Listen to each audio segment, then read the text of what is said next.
حضرت عبداللہ بن عمر رضی اللہ تعالی عنہ۔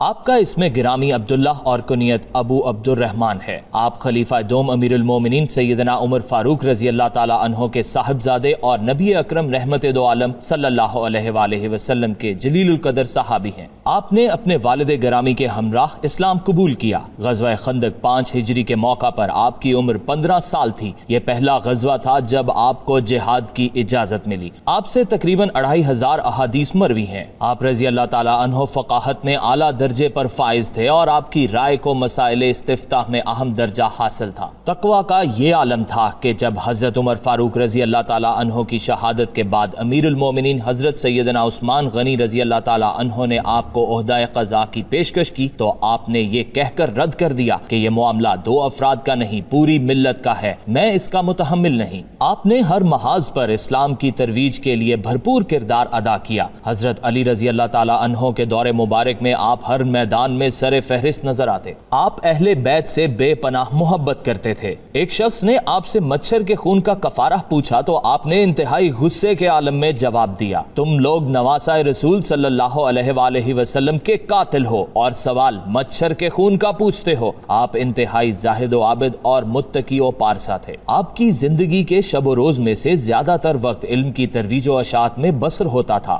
آپ انتہائی سخی اور کشادہ دل تھے۔ آج 18 شوال المکرم کو آپ کا یوم وصال ہے۔ Please subscribe channel 9 News Web TV and don't forget to click the bell icon. Thanks.